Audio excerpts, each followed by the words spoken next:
Pathogens that can cause wood cankers.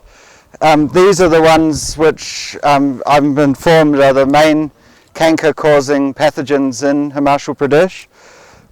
There's 3 examples of cankers here which need some attention that we found.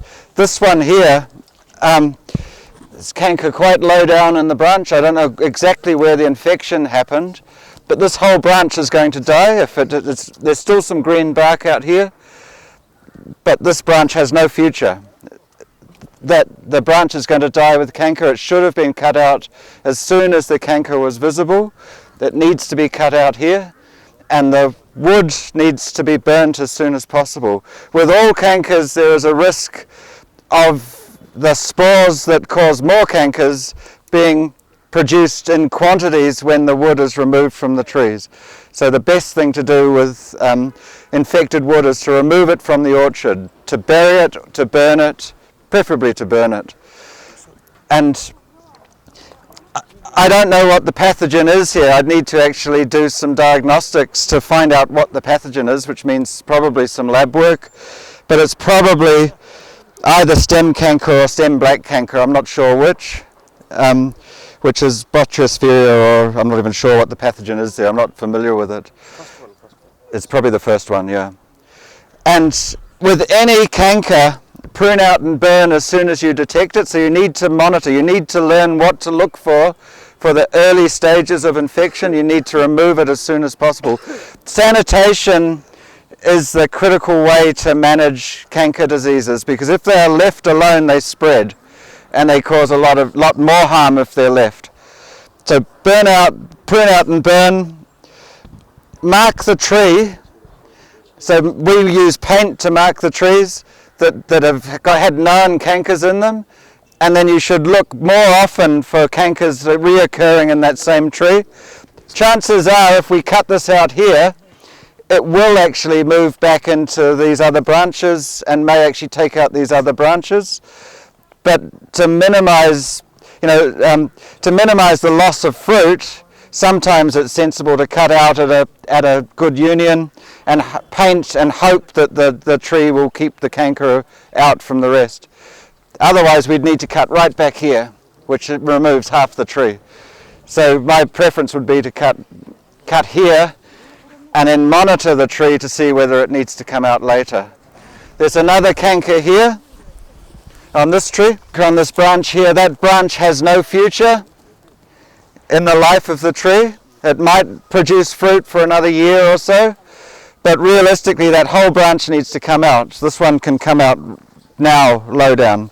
And because the canker is quite a long way away from the branch union, when this one is removed, chances are this tree is still safe, that the canker hasn't progressed into the rest of the tree.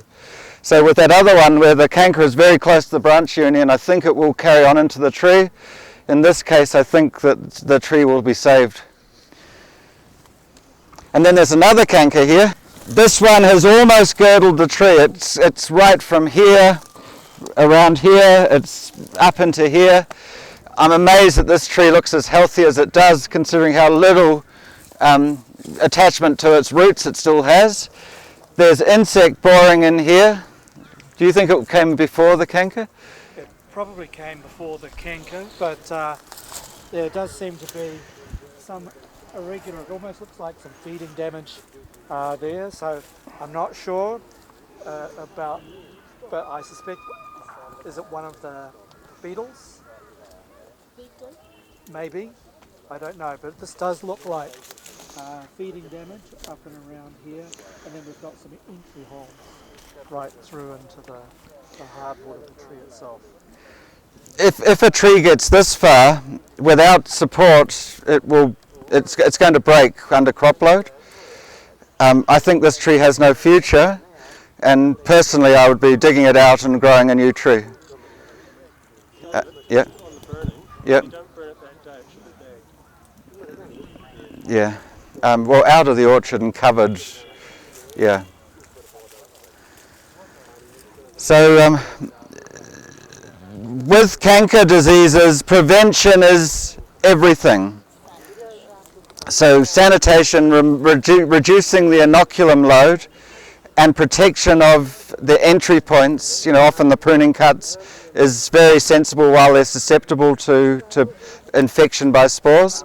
And as Jack or someone mentioned before, copper is generally not the best wound protection because it delays healing of the wound. But we need to look into what protections are going to be most appropriate in this region. But the treatment of canker, once it's established, is impossible. We've had no success of eradicating cankers that are established in trees apart from pruning them out. So David, Excuse me. how often and when would you suggest doing canker inspections? All the time. All the time? Yes, so you need to learn what to look for. So you need to learn to see the early stages of canker, which often look very different from the developed stages. So you need to know what it looks like early, and we'll try and get pictures of the early stages. And then everybody in the orchard needs to be able to identify canker, and to mark it and to prune it out is very important. If you get it early, then you tend to minimize the damage that it causes. But canker in New Zealand has led to, if we don't manage it, leads to the removal of whole orchards, and we have to start from fresh. So, cankers of various sorts can be a very, very big threat to sustainability of production. So it needs to be something that you're on top of all the time.